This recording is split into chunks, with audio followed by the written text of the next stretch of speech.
All right, welcome back to Blue by 90. I'm Justin, joined by Tanner today, and it is National Championship rematch week. Michigan versus Washington. The Wolverines are heading out to Seattle. I believe the truck's on the way, right? You got to go cross country. Truck left a few days ago. I mean, I think Miami has to go to Cal this weekend as well for an ACC conference matchup. Michigan goes to Washington. I love it. I'm like, it's just weird, dude. It's still weird. But you know, I think that a lot of people saw this as a big time rematch. It's still, a big game, obviously. Neither team is, I don't think neither team is on natty level currently. We can safely say that. But no. Either way, I think it'll be a fun rematch at 7:30 p.m. on Saturday. Before we get to that, though, I mean, we're both wearing the Detroit hats. I've got Detroit versus everybody. You got your Tigers hat on.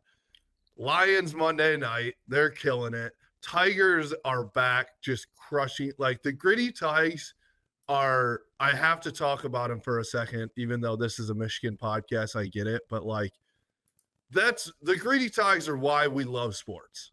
And I'm saying that obviously biased because they're my team too, but holy smokes, the number of national people that I've seen on social media, like, you have to love the Tigers. Like, this is why you love sports. I mean, they figure out ways to win where all the odds are against them. I think it was Jason Benetti said, for a team for a city that doesn't care about the odds, they've got a team to match. I mean, unbelievable. They're going to the ALDS now, beating the Astros, who haven't missed the ALCS, not the DS, the CS, in like 7 years. Since 2016. I mean, they haven't missed the playoffs since the Tigers last made the playoffs in a decade, right? So, holy shit, just unbelievable from the Tigers. It's been awesome. Yeah, and I just want to say it's very nice to actually be able to watch the Tigers with convenience versus, finding certain ways to watch the Tigers, because I will not pay for Bally Sports out of pure principle. Definitely. I agree. But yeah, what a game. Obviously we're the Michigan football podcast, but a lot of Tigers fans, I'm sure, follow us that are Tigers fans, Michigan fans. Just awesome. And to your point about folks really rooting for us, I can't wait. Same thing with the Lions. I can't wait till people stop doing that. Like, I don't want you to root for us because we're a feel-good story. I don't want to be a lovable loser. I want my teams to come in there, beat your ass, talk shit, be annoying. I think the Lions are close. Like people are like, oh, we're rooting for you guys. I'm like, I don't think you're going to be for long. I think that the Lions, if they continue this throughout the rest of the year, like, it's going to be like, okay, this is a real team. This is not just Dan Campbell being like fun and gritty and blah, blah, blah. Like, holy shit, they're an actual Super Bowl contender. Yeah, I think you saw the shift too. I mean, obviously with Michigan football last year, it caused a lot of people to turn on us. But I want to be hated, right? I want people to be annoyed of, oh my God, they're doing it again. You have a lot of people who aren't a part of the Michigan-Ohio State rivalry. A lot of my friends are like, oh, hope you beat Ohio State. I want to get to a point where they're sick of us beating Ohio State's ass, right? And I want to see that for the Lions and for the Tigers. And, the Red Wings have a very storied history, haven't made the playoffs in quite a while. And hopefully this is the year that they end that streak. Seems like they're kind of going for a playoff run this year. And it's like, I don't want people to like condescendingly root for my teams to be like, oh, good job, buddy. Fuck that, dude. I want to go in and win. I want you to hate my team because we're so good, right? Like, that's what I want. So yeah, this run is awesome. All the people that are like, oh man, hard to root against the Tigers. I want you to root against the Tigers. I want you to root against my teams. Right? Like, that's unfortunately, you're not going to get that this year with the Tigers. No, and that's fine. I mean, I know the story. Like, we did get plenty of that being Michigan fans last year. Yes, and it's awesome. When you win, so much fun. It is so much fun when everybody's preying on your downfall. I do agree with that. I mean, Michigan's run last year was like, there was nothing better than everybody every week just tuning in to hate watch Michigan. And then we just keep winning and they can't say a goddamn thing. There was nothing better than that. I mean, you watch the Penn State game and then the the Ohio State game, and then the Big Ten championship, and then the Rose Bowl, and then against Washington in the Natty, and it was like literally millions and millions of people are watching just to hope you lose, right? And then you just don't lose. It's Pat Mahomes. It was Pat Mahomes and the Chiefs, right? It was preying on your downfall, and you keep winning. Like, that was the best medicine for last year, right? Because when all that stuff broke, I was like, I would get like knots in my stomach because I'm like, holy shit, this is going to be something that's a distraction to the team or whatever. And the fact that they continued winning was just the best medicine, right? Yeah. Like, there's nothing that anybody could say. They still say things. They look like morons, but they still, they still speak.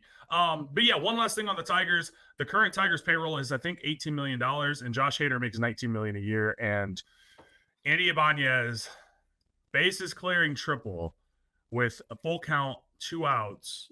Unbelievable at bat from him. Unbelievable moment for Hinch to put him in. We were all pretty pissed at AJ Hinch, and it wasn't necessarily Job's fault, but like, right. He hasn't played a lot. So like maybe the communication and kind of they should have put him in a situation where it was like, I don't know, 3rd inning or something. The game's not like on the line right yet. And just I mean, he's very, very good. Didn't he get the win?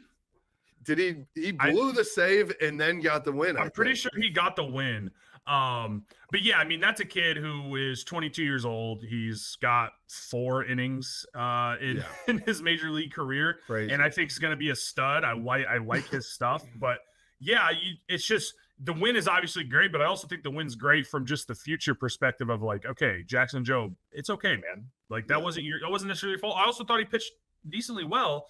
Defense just didn't really back him up. It was like it was a classic, just like kind of bad bounces too, of just absolutely like, okay, that's what baseball, you have to chop it up sometimes. But all in all, like what we were saying pre-show here is the Tigers winning is why you love sports. It's why I believe like there actually is like a higher power or magic or whatever in sports, because none of what they're doing they're supposed to do. Right. None of it. The odds are truly against them. And I think it was like, it showed up on the screen, the ESPN percentage chance to win. Right. And when the bases were loaded for the bases were loaded and the Astros had just tied it up, it was like 85% chance for the Astros to win. Then they get a double play right away. Then they come out and score 4. It was unbelievable. So yeah, I mean, that's why just sports is the best. I fucking love sports. It's the best, man. And talking about Michigan going through and going undefeated, last year's final opponent, we're watching Michigan go on the road for the first time, go to Seattle, to a Washington team that's coming off a loss at Rutgers. That's kind of hard to digest because they outgained Rutgers by over 200 yards. They had over 500 yards of offense. They did not turn the ball over except for on downs. They missed 3 field goals. But they ran for 7 yards a carry. They threw for 8.5 yards an attempt. And Rutgers put up about 300 yards. And somehow, some way, the Scarlet Knights beat Washington in a game that's like, they should have won this game. Right. I do think that is like such a Schiano thing to do. Like, that is why Schiano is a really good coach, because he also, even though it's Rutgers, finds a way to win a lot of times. And he's built them up to be solid. He's built them up from being the literal worst team in the country by a long shot to a middle of the pack Big Ten team in a new Big Ten conference that is, 18 teams, right? Whatever. So yeah, I think that to your point, Washington is much better than what you're seeing here. Absolutely. They lost by, what was it? 3 to Washington State. They lost by 5. Also, another game where Will Rogers is 10 yards an attempt. Their rushing efficiency is not as great, but they ran for 126 yards. They outgained Washington State in that game. And it's like, I don't know, man. It's just, this team could very well be 5-0 right now. They put up 450 yards on Washington State. They did not turn it over. They won the turnover margin. But the one thing that I'm noticing, just kind of doing some research on Washington, is on 3rd downs. They were 4-13 against Washington State. And then I believe that they were 2 of 12 against Rutgers. They missed 3 field goals against Rutgers, multiple to tie the game in the fourth quarter. They had one with 35 seconds left where they missed it. So I don't know, man. It's like Will Rogers is playing really, really well, by the way. And this is a guy that at Mississippi State, I mean, he was putting up some numbers. Yeah, he's good. I'm like, just if you pull up his ESPN stat page, like 21 and 22, he's 36 touchdowns, 9 picks. Next year, 35 touchdowns, 8 picks, like 70% completion percentage. Like, this is a guy that can play some football. He's got 10 touchdowns this year, no picks. I think he's over 70% at the moment on the season. And it's like they just can't finish drives. They either don't convert on third down, they get stopped on downs, they miss a field goal, or they get, they're forced to kick a field goal and settle. That's what happened against Rutgers. So I think for Michigan, this defensively is going to be really important for them to bend, don't break, right? Like, just, hey, you're going to give up some yards. I think we're used to that at this point. It's not last year's defense. We're not expecting them to be completely dominant. Like Jesse Minter's got the Chargers defense right now. I know they lost, but I mean, giving up 17 to the Chiefs is pretty impressive. Turns out that he's really good, and that's why Michigan. You mean it wasn't Connor Stalions' brother? It turns out that You're telling me it wasn't really, Connor? Really good coaches and players. It's unbelievable. That's crazy. It's so crazy. So yeah, but I mean, it's definitely going to be like Michigan's defense has to come in and play this game like they're playing Texas and USC. I think this offense is not, obviously the Washington offense is not quite to those levels, but they're damn good.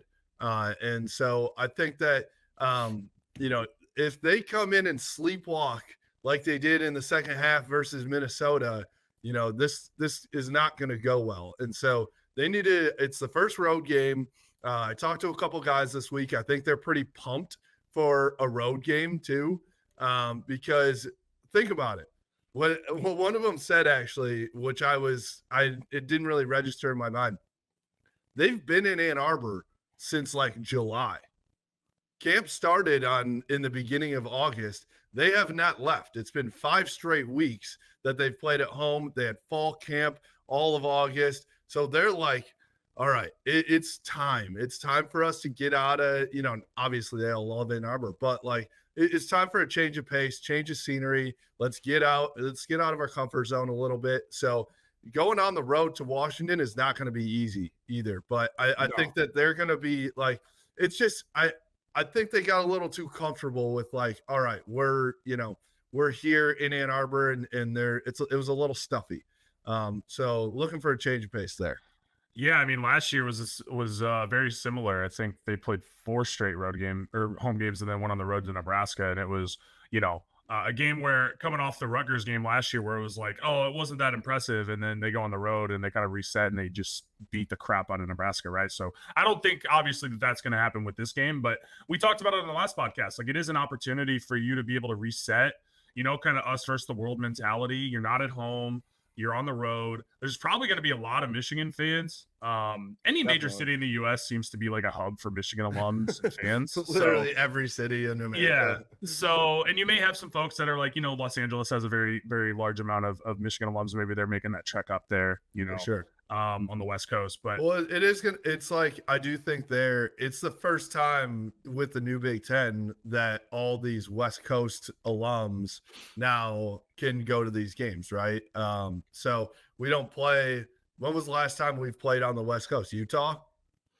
I mean, not a bowl game. Yeah, probably Utah. I'm trying to think. I mean, because Michigan was supposed to play in Seattle in 2020. Right. And then this one thing happened and then that just ruined it. There was something couple. But Michigan hasn't played in Seattle since 2001, where they lost. They actually haven't beat, because they've had a few home and homes dating back to their first matchup in 1953. They haven't beat Washington. That's a small sample size, but at Washington since 1970. So Bo's second year. Yeah, that's a long time ago. But they've played 14 times. Michigan is 9-5 all time against Washington. They've won the last 3. Obviously, the most recent being the national championship. I don't know if you recall. I was there. Oh, that's right. Yeah, I saw it in person. Yeah. We watched it. At my apartment and popped champagne after. That was pretty fucking cool. I had to take my coat to the dry cleaners. It was worth it. I love it. So yeah, I mean, this is it's a test for Michigan. Honestly, I think it's a test and an opportunity is how I see it. Right, you're going to go up against Jed Fish, who's a great coach, turned Arizona around it like that, right? And obviously, former Michigan coach too. So there's some ties there. Uh, Absolutely. and so there's a little bit more to it, but I think I see it as like, okay, you've got a legit offense. You're going on the road. You're dealing with not a Michigan crowd for the first time. So I want to see how mentally tough are we, Tanner? How mentally tough are we? I don't know if I've been sold. Michigan last year was as mentally tough as I've ever seen this program, right? You couldn't Blake, JJ, Junior Colson, these guys could not flinch. Roman Wilson doesn't flinch, right? How mentally tough is Michigan when they go on the road? Yeah, I mean, we're gonna find out, right? It's a big test. It's a big opportunity. The one thing about mental toughness is not making mistakes in critical moments, right? And so for Michigan, I want to see, the missed assignments, especially in the run game, the offensive line, the pass pro. Like I really want to see if they can clean that up. And then again, the penalties is something that we haven't seen from Michigan in quite a while. Because even when Michigan wasn't going 13-0, they typically were a pretty disciplined team for the most part. Maybe have some snafus here or there. This year, it seems like, I mean, it's kind of out of control. Some of these penalty calls, and Washington too. I want to bring up on that note against Washington State, 16 penalties for 135. Yeah, definitely. That's how you lose games, man. Yeah. I mean, listen, my gut tells me this Washington team they're just young and inexperienced. Obviously, Will Rogers is experienced, but I think when you lose Kalen DeBoer, who is showing at Alabama that he's one of, if not like the brightest young head coach in the entire country. Are we right? sure that's not our boy Nick Sheridan's? That's true. Can we get? I mean, I don't want to hate on Michigan's coaching staff right now, but like, wouldn't hate Nick Sheridan in Ann Arbor again. Can we get that? Hey, Can we get that? He's kind of got old Jalen Milroe looking pretty good. Yes, if we can get Alex. Shout out Nick Sheridan, by the way. I mean, that's the Minnesota also game such in a good poll. 2008. I think I know Justin Fegan played in that game. That's a poll. Justin Fegan. Wow. Yeah, that's unbelievable. Let's not talk about 2008 Michigan football anymore, though. I'm okay. I don't want to. Yeah, I don't want to hurt myself.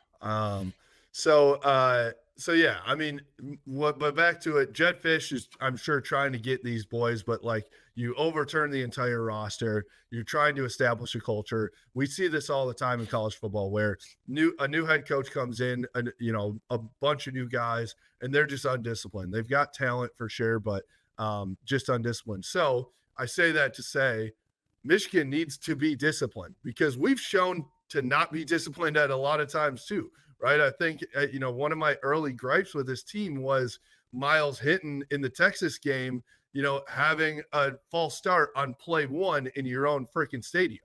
Right. So when you go on the road and all of a sudden, the other team is the loud team when you're on offense, how are you going to respond? And so while Michigan needs to be mentally tough and needs to be disciplined, they need to take advantage if Washington is undisciplined as well. If they have penalties and turnovers, Michigan has to take advantage, which Michigan's defense has done that pretty well this year.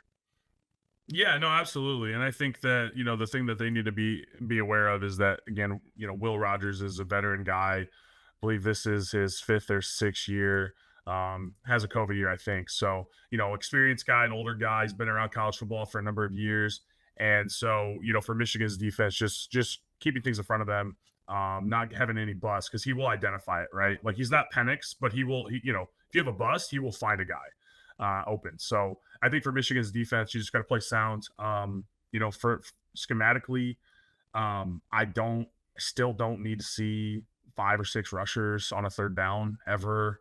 I just would like to see a little bit more zone coverage on those 3rd and long situations. I feel like Wink still wants to be like, oh, did you guys see that blitz I dialed up? And it's like, yeah, Wink, we did. It was delayed, and the quarterback got the ball out. And you could have had a guy in that zone potentially. and it's Yeah. just very frustrating. Well, I do think. Do you think that Michigan being back to full strength Oh, helps 100%. that? Yeah. I mean, you Right. get So Will Johnson and Josiah Stewart. Josiah Stewart's, by the way, starting to get mocked in the first round. Um, I don't know if you which saw, but PFF, who again we love when that caters to us, they had 4 Michigan guys in the top 11 picks. I did see that. I That did see that. that's Michigan could have 5 first-round picks in 2025 I mean, if guys continue to play well. yeah, which I think that is a lot of people's gripes and how this season is going Right. is There's looking a lot of high-end talent here. a lot of high end talent, and you have to figure out, okay, if you have first round talent. I know that the coaching staff overturned. I know that the entire offense overturned, but you have a ton of talent. You got to figure it out. But with that being said, that talent is back this week. So to your point, Josiah Stewart, let's get him flying off the edge again and not send 6 guys. Let's see if Derek Moore and Josiah Stewart and KG and Mason can get to Will Rogers themselves.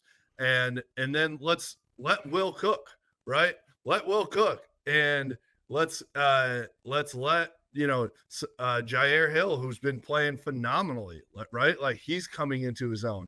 I want to see Makari come into his own and be 2023 Makari again. So I think being back to full strength, and then on the other side of the ball, Samaj, right? Samaj comes back.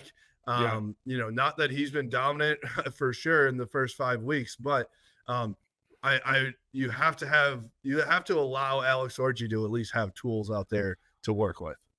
Yeah, no, absolutely. I mean, Samaj and Tyler Morris are the 2 best receivers as far as being able to actually be a wide receiver. So I want to see, more of them, more designed routes for them. And yeah, obviously you're going to bring in different guys for run blocking scenarios, right? Because, Charleston and P-Dog or Peyton O'Leary are kind of your 2 better run blockers. But I think Tyler Morris and Samaj are very capable too. And then also, talking about injuries, Coastal Loveland played 16 snaps last week. He's, going to be full go this week, and right, which is nice. And then, you get to a bye week, so a lot of these, bumps and bruises are something you can work through in the bye week. So it's like, this is such an important game, just for the season, the outlook, the Big Ten race, right? Because again, we talked about it. I don't know what Michigan's going to look like if they can improve enough to be competitive, to win in against Oregon and in Columbus.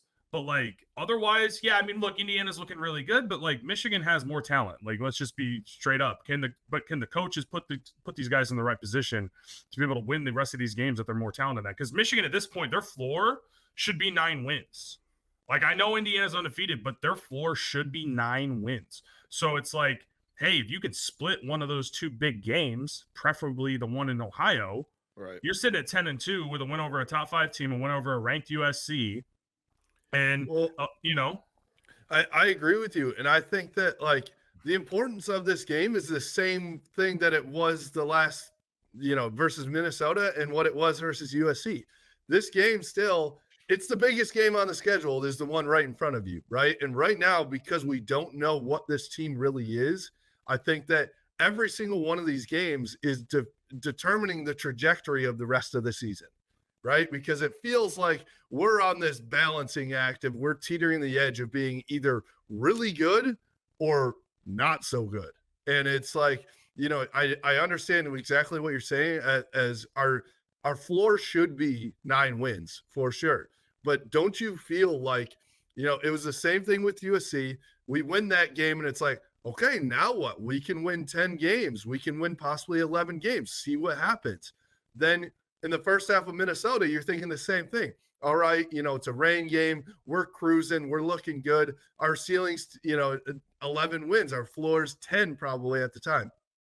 The end of the Minnesota game, and you're like, okay, well, our floor could be 8 wins. Our floor could be 7 wins, right? And so this game too, if you go out and you lay an egg and you play, with 0 toughness on the road, you have no enthusiasm, which we've seen at times from this team. The offense can't move the ball. If you see that right now, then it's like, okay, well, all of a sudden the Indiana game is a tough one. The Illinois is a really tough one. No, Oregon, sure. Ohio State, right? So like all of a sudden it's like 7-5 is not out of the picture. Which But that would be in my opinion, due to poor coaching.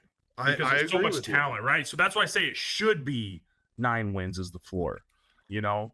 I But agree are with they you. going to get there? Are they going to be able to improve enough to make that happen? That's the question. And this is a big question mark coming into the Washington game. This is a big test. It is a big test, and it's not a test in the fact that it's like, okay, this team is going to go win the Big Ten or something like that, right? Or they're in the top 3 teams. It's honestly a test for, all right, you have, just like I'm saying, every single week it's been this. What kind of team are you, right? Go show us. You go on the road this week and you pound Washington, like you get some confidence and everyone's like, oh shit, like Michigan can do it, right? If you start working Alex Orji into the passing game and it's like, all right, like maybe he's making strides and we can do that.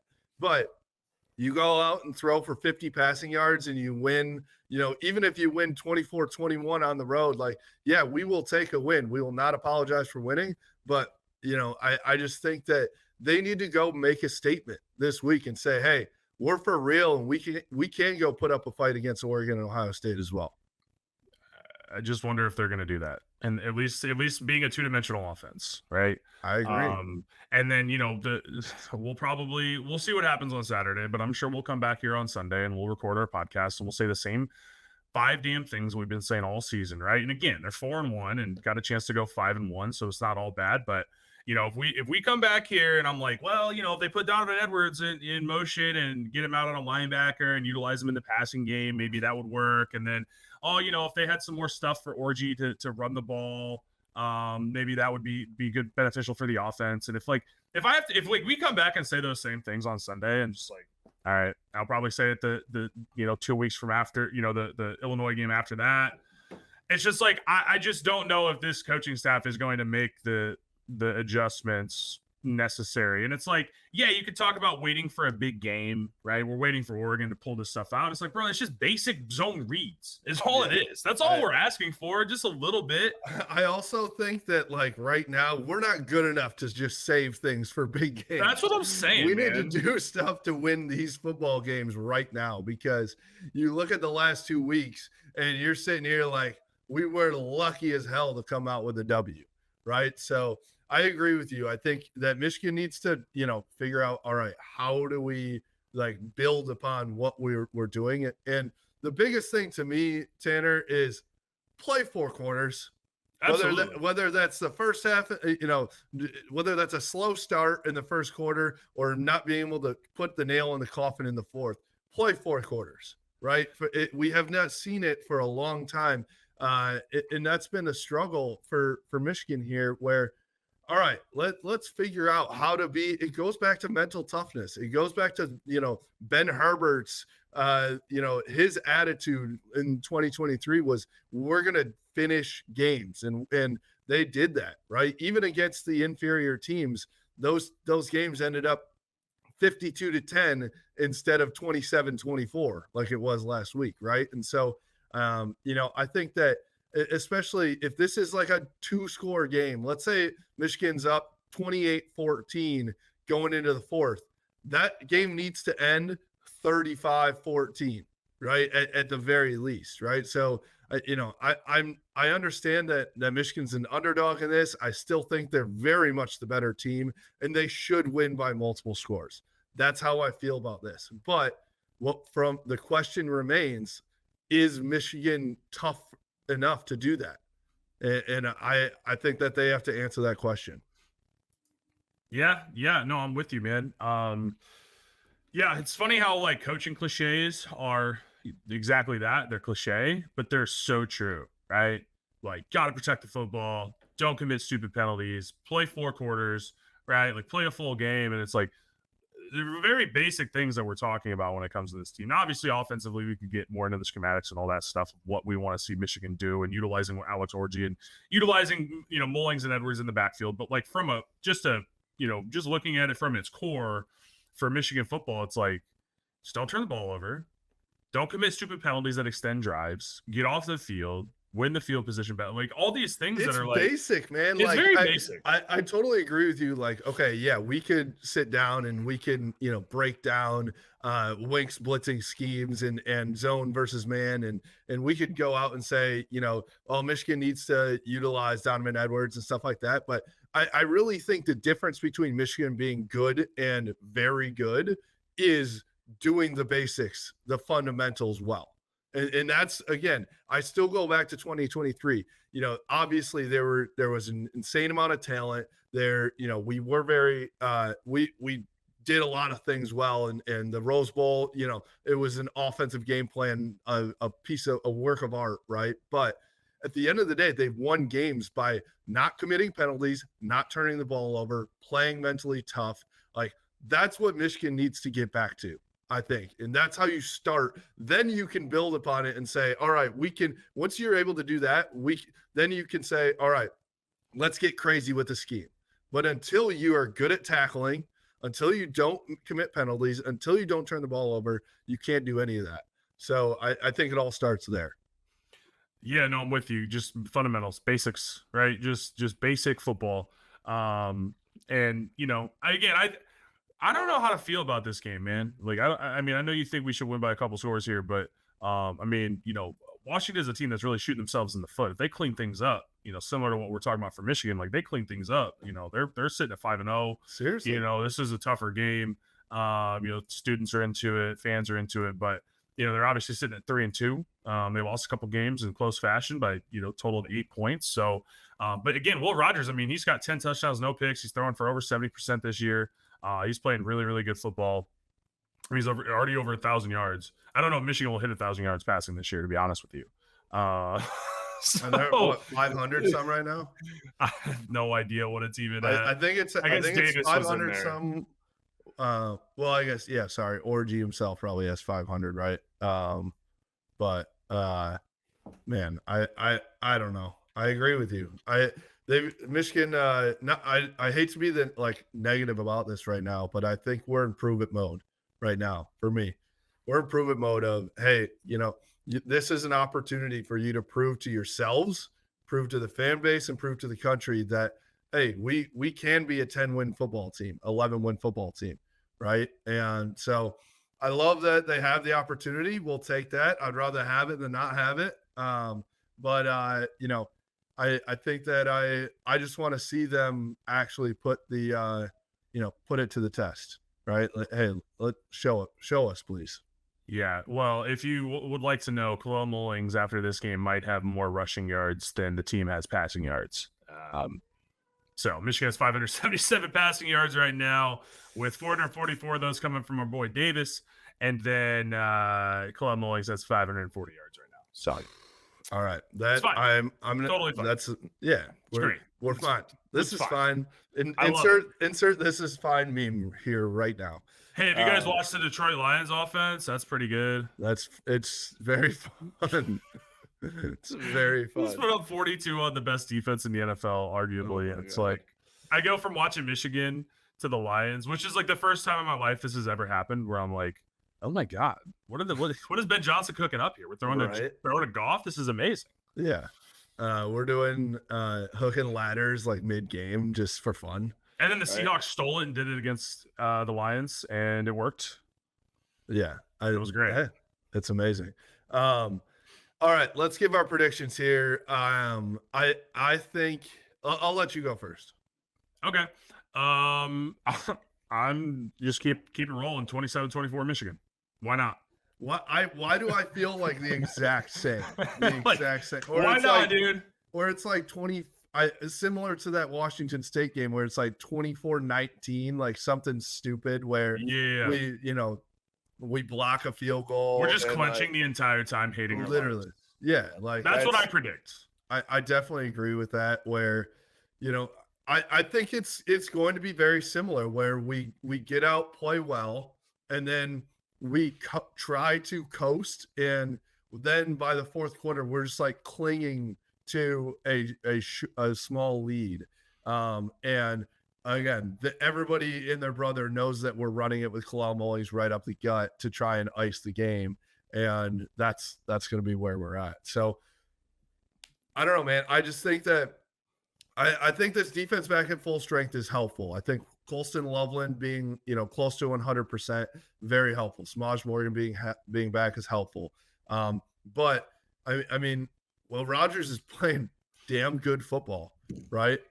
So I think that it's I'm interested to see how this defense holds up for 4 quarters against the offense. And then, we're now halfway through the year, right? Like this offense needs to figure some things out and do an identity, have an identity. And, I think we're probably going to say that for a long time. I don't feel confident that that's going to be solved this Saturday, but, you know, could they cook up something? Could Kirk cook up something? I don't know. We'll see. We'll see. But I'm in the same boat of like, 3-4 point win in the 20s, something of that nature. I just don't know that this offense, without like multiple pick sixes, I don't know that Michigan can score more points than that. If I'm being honest.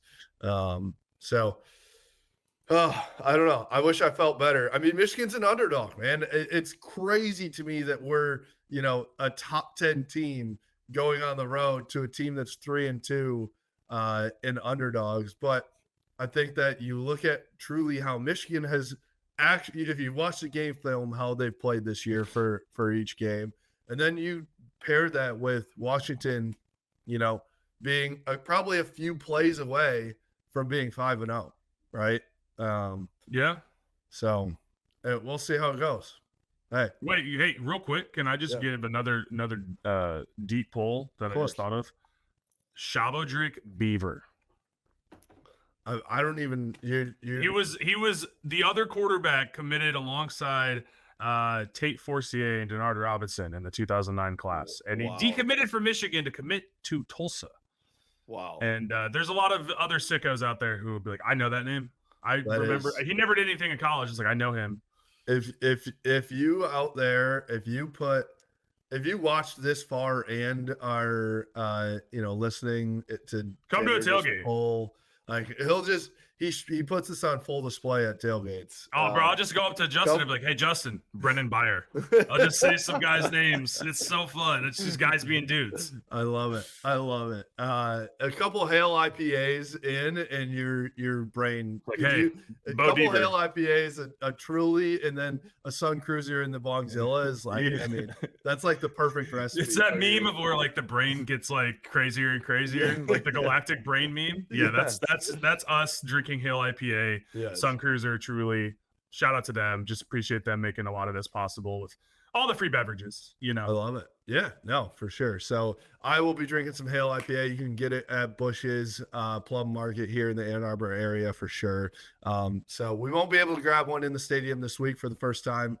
So I'm sad about that. But you got a free weekend, kind of. I know. I get to, you get to watch. I believe, does MSU play on Friday night? I could tell you if I could type. I could tell you. I don't know off the top of my head. Who do they play? Oregon, I believe, right? Ooh, do they? That is tomorrow 9:00. Friday night, Michigan State, Oregon is going to be a good one. I mean, there are plenty of good games on Saturday as well. Obviously Michigan's the night game. Let's see, Penn State playing UCLA. That should be a blowout. But Mizzou A&M. Mizzou A&M is a good one. Louisville SMU, sneaky good game too. Wisconsin Purdue in the Big Ten. Ohio State Iowa. Northwestern Indiana. This like kind of stinks. I don't think so. Is there a single Missouri A&M is the only top 25 matchup? Here's my take is going to be, it's going to be a sneaky good day of football. I would hope so. I would love for that to happen. I think Cal Miami, like we talked about earlier. Miami is going to be a fun one. That's where game day is, right? Tennessee's got to go to Arkansas at night. Berkeley now. Well, Clemson, Florida State, Iowa, Ohio State, Ole Miss, South Carolina might be sneaky. Auburn, Georgia, that's probably Georgia's going to come out and roll them. So, hey, you know what, though? It's college football, man. Hey, that's what I'm saying. I think it's going to be a sneaky good day of football, so I'm pretty excited. But, yeah, All right, man. Well, we will see how this weekend goes. We'll be back on Sunday with a post-game recap.